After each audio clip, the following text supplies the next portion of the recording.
ইসলামের পর্দা পালনের উদ্দেশ্য মানুষের মুখ বন্ধ করা বা সমাজের ভালো নাম কুড়ানো নয়, বরং এটি আল্লাহর নির্দেশেও পালন বা আখিরাতের প্রস্তুতি। নিচে কয়েকটি দৃষ্টিকোণ থেকে ব্যাখ্যা করা হলো। এক, পর্দার আসল উদ্দেশ্য হলো আল্লাহর সন্তুষ্টির জন্য। পর্দা ইসলামের একটি ফরজ বিধান যা কোরআন ও হাদিস দ্বারা প্রমাণিত। এর মূল লক্ষ্য হলো আল্লাহর আদেশ মান্য করা, নারীর ইজ্জত আবরত রক্ষা করা এবং সমাজের অশ্লীলতা বা ফিতনা থেকে বাঁচা। মানুষ ভালো মন্দ বলতে পারে, কিন্তু চূড়ান্ত বিচার করবে মহান আল্লাহ তাআলা। তাই মানুষের মতামতের চেয়ে আল্লাহর সন্তুষ্ট গুরুত্বপূর্ণ। দুই, মৃত্যুর পরে হিসাব। ইসলাম শিক্ষা দেয় যে মৃত্যুর পর প্রত্যেক ব্যক্তির আমলনামা আল্লাহর কাছে জমা হবে।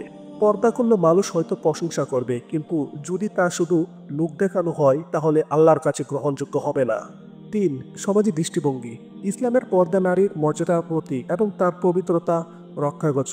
কিন্তু কিছু মানুষ পর্দাকে শুধু বাহ্যিক রীতি হিসাবে দেখে, অন্তরে পবিত্রতা না বুঝে। তাই পর্দা করলেও কিছু মানুষ সমালোচনা করবে, আবার পর্দা না করলেও কেউ কেউ ভালো বলতে পারে। কিন্তু আল্লাহ তাআলা অন্তরের নিয়ত এবং আমলের সত্যতা দেখেন। চার, গল্পের মাধ্যমে শিক্ষা। একজন মহিলা পর্দা করতেন না, সমাজ তাকে নিন্দা করত। মৃত্যুর পর সবাই বলল সে খারাপ ছিল, কিন্তু আল্লাহ তার অন্তরে কিছু নেক নিয়ত দেখে তাকে ক্ষমা করে দিলেন। অন্যদিকে আরেকজন মহিলা পর্দা করতেন, মানুষ তাকে খুব সম্মান করত, কিন্তু মৃত্যুর পর দেখা গেল তিনি শুধু লোক দেখানো পর্দা করতেন।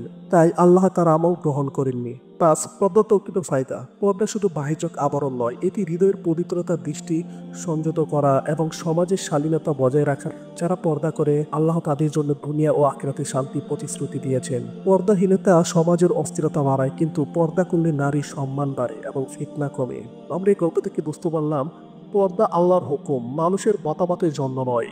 আখিরাতে মানুষের কথা নয়, আমলই মূল্যবান। পর্দা সওয়াব পেতে নিয়ত হতে হবে খায়েশ। পর্দা নারীর নিরাপত্তা ও সম্মানের রক্ষা কবচ। অতএব পর্দা মানুষের মুখ বন্ধ করার জন্য নয়, বরং আল্লাহ সন্তুষ্টির জন্য।